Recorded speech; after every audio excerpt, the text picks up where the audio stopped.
a few questions to ask you, but I will just ask you to address this question first on national unity.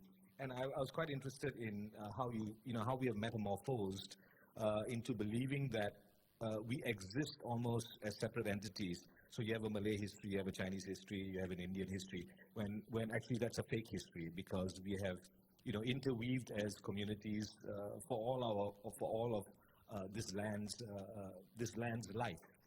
The Chinese community is very interesting because the Chinese community congregates these days around mother tongue education on a dialect that is not actually ours. Mandarin is a northern dialect, not spoken and not having historical roots among Malaysian Chinese historically. But this idea of national unity, do you think it's still relevant, and how do we approach it, and should we be looking elsewhere?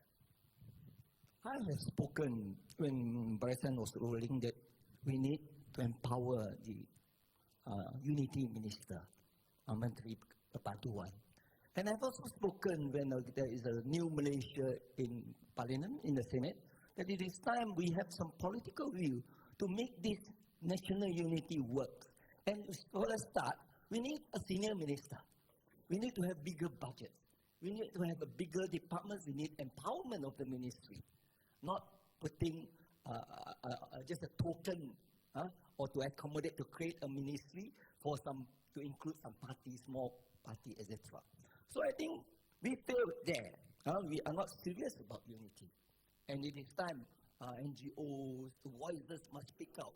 When the people in the middle spoke out and decided for a change, and when PKR and DAP got majority of the votes, they should emphasize national unity by asking a senior minister, by asking a bigger budget, etc.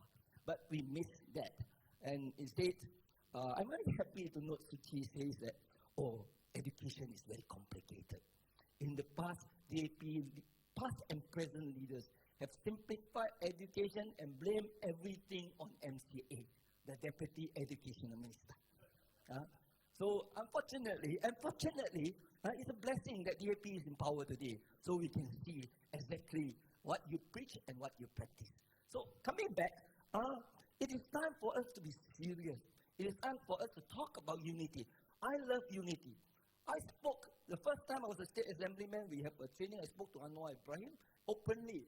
I said, I want to send my children to the Kebangsaan school. But for the start, you must take people's own language seriously. Because I want my children to master the people's own language. And I don't want, when I was in school, I couldn't speak a word of Mandarin, I tell you. I was in the English school, the last batch of English school. 1969, I went into school without any kindergarten, pre-school university education. I go in, I don't know nothing about English in Bahasa Malaysia. And immediately after that, I got a shock when the May 13 happened.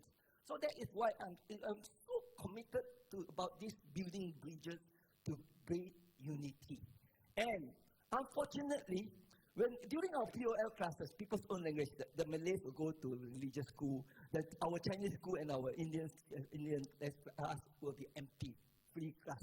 They don't even bother to engage the teachers. But before that, our daughters who go to English school, they can speak good Mandarin because the people's own language was taken, the classes was taken seriously. Coming back, so basically there is a political orchestration. And basically I blame Mahathir and Anwar Ibrahim. And why are we bringing them back to power? Because I noticed the change. They destroy multiculturalism, they destroy multilingualism, they destroy the tolerance, religious tolerance, etc. And I saw it when I was in the primary school and I learned a little bit of English. I always read the headlines, New Straits Times, Islam. Before that, the UMNO leaders don't talk about Islam. They talk about, they speak in a very factual manner. And subsequently, when Anwar Ibrahim come in, it's about political Islam, about revolution. When I go to the university, I got a cultural shock. I was offered to do law in NUS. And I decided not to take up law there, because I said, I'm a Malaysian, why should I go to Singapore?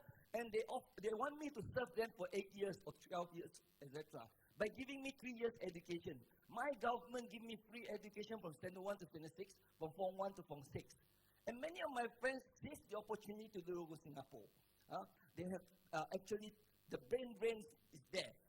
So coming back, I decided to come to University of Malaysia because I say, I'm Malaysian, I'm not going to run away from my country. Whatever problem we face, we are going to face it together. And I get a cultural shock because the whole environment is about Islam. When I spoke up in the forum, Dewan Tuanku Chancellor, when I come out, I was surrounded some Malay radicals asking me to withdraw what I say. But I was just asking questions. So I asked him, what have I said that is wrong? You tell me to apologize, tell me what should I apologize? So people like me are very rare species. And I tell you, I am an MCA. So that's what I'm trying to say.